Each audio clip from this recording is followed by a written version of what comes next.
باقی جہاں تک فلسطین کا معاملہ، کشمیر کا معاملہ، فلاں کا معاملہ، ان معاملات کے بارے میں اچھی طرح سمجھ لیجئے کہ ایک نقطہ نظر یہ ہے کہ یہ بظاہر تو اسلام کے دشمنوں کے ہاتھوں ہم پر مصیبتیں آ رہی ہیں، حقیقتاً یہ اللہ کا عذاب ہے ہم پر، اس لیے کہ اللہ نے امت مسلمہ کی حیثیت سے جو ذمہ داری ہمیں سونپی تھی وہ ہم نے ادا نہیں کی۔ اللہ کا عذاب، جیسے مکے میں جب ابو جہل مار رہا تھا تو وہ اللہ کی آزمائش تھی۔ وہ ہاتھ جو ہے ابو جہل کا تھا جس سے کوڑا پڑا ہے، جس پر بھی پڑا ہے، لیکن اللہ فرماتے ہیں وَلَقَدْ فَتَنَّ الَّذِينَ مِنْ، ہم آزما رہے ہیں، ہم آزمائیں گے، وَلَنَبْلُوَنَّكُمْ بِشَيْءٍ مِنَ الْخَوْفِ وَالْجُوعِ۔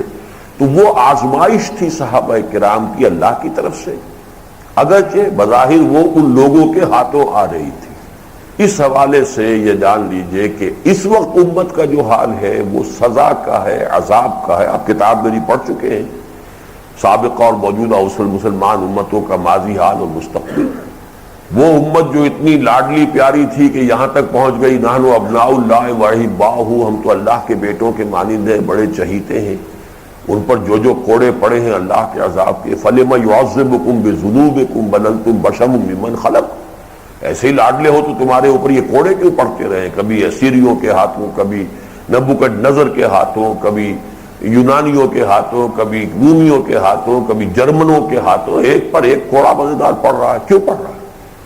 تمہارے کرتوتوں کی سزا دے رہے ہیں، اس لیے کہ ہم نے تمہیں ایک اونچا مقام دیا تھا اور تم نے اس کے تقاضوں کو پورا نہیں کیا۔ بعین ہی وہی مسلمانوں کے ساتھ ہو رہا ہے اور شدید سے شدید تر ہوتا جائے گا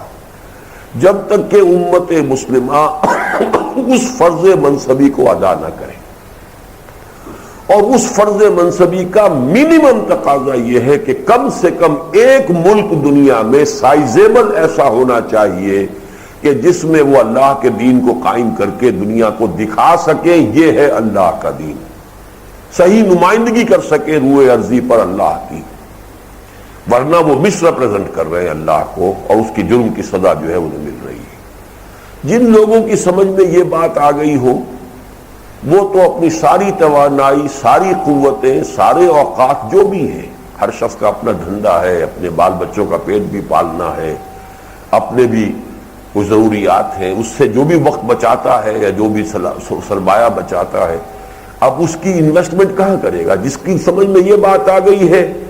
وہ تو اور کہیں اس کو خرچ نہیں کرے گا سوائے اس کے کہ اسی طرح کا انقلاب برپا کر کے کسی جگہ پر، اس لیے کہ اس کے بغیر کوئی امکان ہی نہیں ہے کہ اللہ کے عذاب کا سلسلہ جو ہے وہ کہیں ختم ہو جائے۔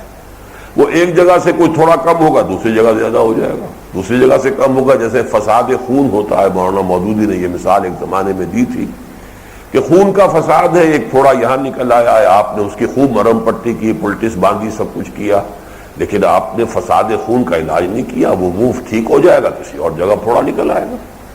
تو فساد امت جو ہے وہ کیا ہے؟ وہ یہ ہے کہ جو امت کا فرض منصبی تھا وہ اسے ادا نہیں کر رہی۔